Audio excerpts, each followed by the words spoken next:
վերադառնում եմ այսօր եւ ես կխնդրեի մի քանի հարց ես բարձրացնեմ, դուք ուշադիր լինեք, որտեղ ես նկարագրելու եմ մի իրավիճակ, որը այսօր առնչվում է Հայաստանի քաղաքացուն, Երևանցուն եւ մեծ քաղաքների բնակիչների։ Երբ որ խնդիր է լինում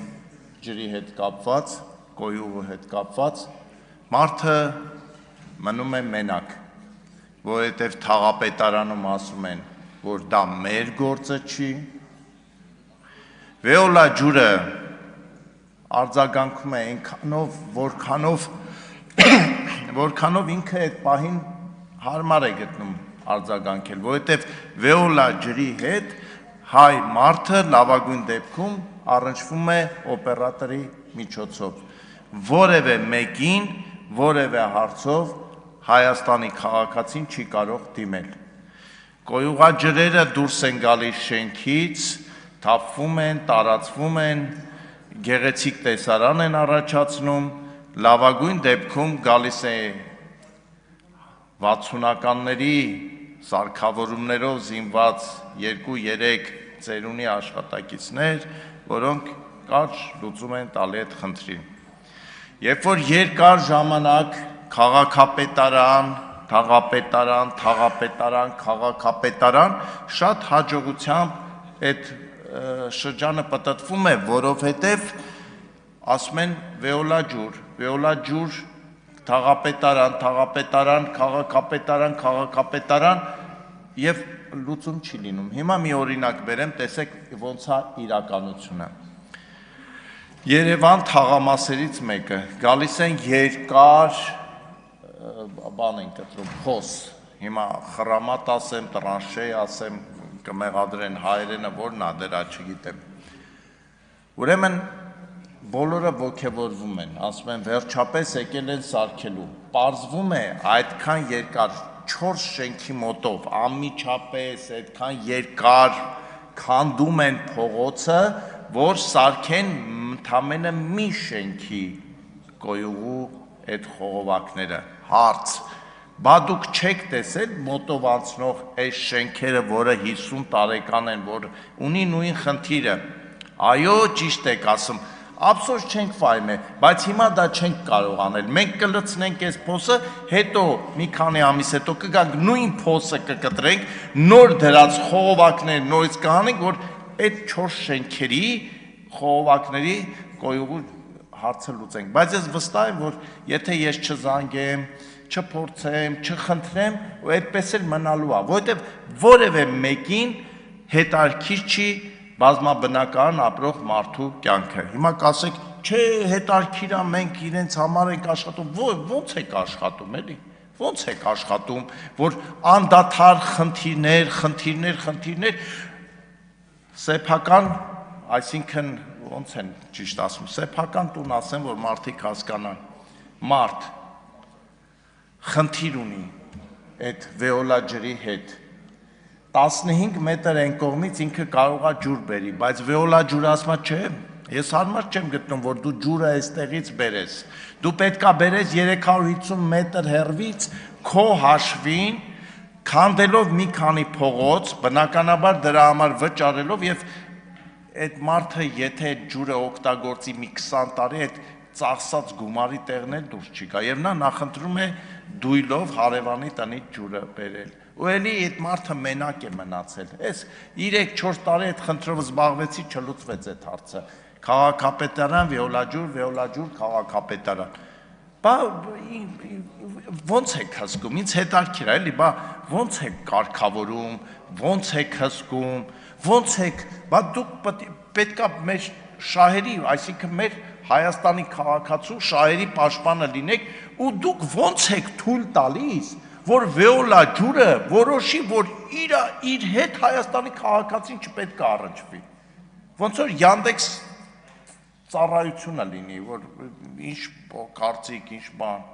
Բա ոնց մարդը Հայաստանի քաղաքացին չկարողանա Վեոլա ջրի գոնե տարածքային ղեկավարի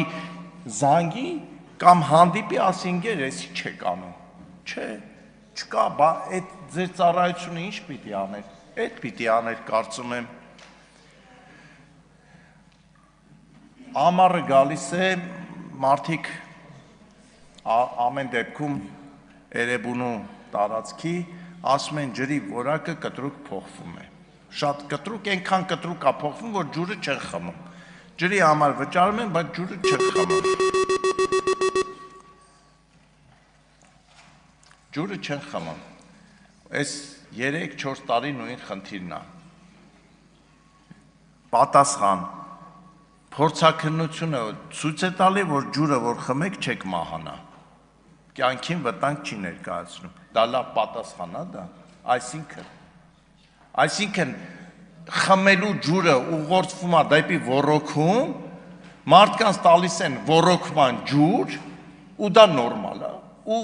ոչ մեկ այդ մասին այնպես հանգիստ էլի։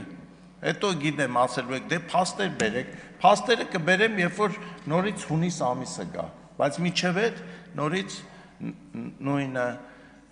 Ես հասկանում եմ, որ այդ խողովակները հնացել են, պետք է փոխել, բայց որ վեոլա ջուրը եկել էր, ասում էր մենք ներդրումներ ենք անելու, փոխելու ենք, էս ենք անելու, այն ենք անելու, դե թող փոխեն։ Ես Պարոն Ասլանյան, պարոն Աղազարյան, դա ինչ է, հերիք է։ Համաժողով էլ կարեք երկու հոգով հանեք, բայց ոչ ելույթի ժամանակ։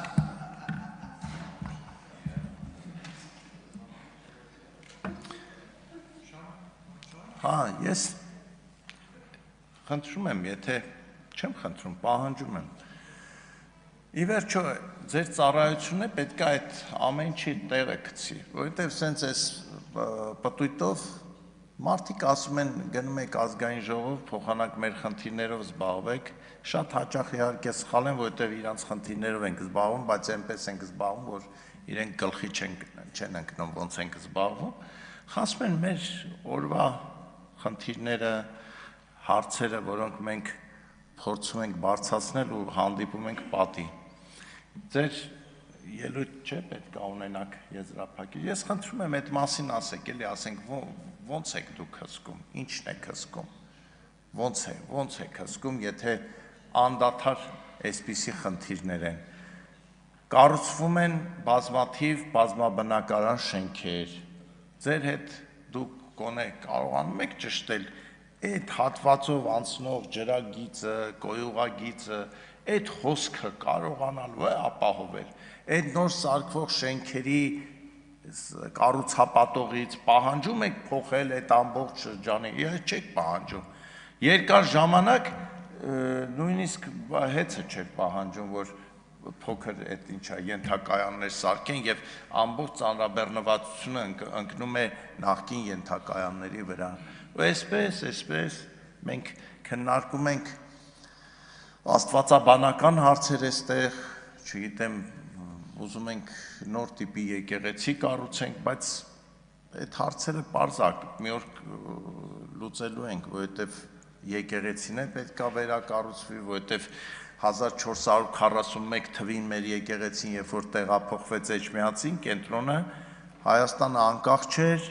ու էլի անկախ չէր, ու անկախ չէր եկեղեցին 548 տարի մինչև հիմա Էջմիածնում նորից վերադառնալուց հետո, պարզ է, որ այդ եկեղեցին պետք է ներսից փոխվի, որ այսուհետև ինքը անկախ պետություն ունեցող ժողովրդի եկեղեցի է, ոչ այն կողմնա ճիշտ պահում իրան, ոչ այս կողմնա ճիշտ պահում, արդյունքում տուժում է հավատացյալը եւ արդյունքում շահում է անհավատը։ Այս խնդրում եմ բոլոր կողմերը հաշվի առնեն, որովհետեւ այս երկխոսությունից շահում են նրանք, որ ասում են, տեսակ, որ ասում ենք, այդ եկեղեցին, ես իմ ինչա հոգևորականները ինչա տանում եք ձեր երեխաներին եկեղեցով պսակում եք, դրանք է փող են վերցնում։ Այս ամեն ինչից շահում է անաստվածությունը։ Դրա համար եկեղեցու հետ կապված բոլոր հարցերը լուծում են փակ, շատ կոշտ խոսակցություններով, բայց փակ խոսակցություններով եւ ոչ թե բաց։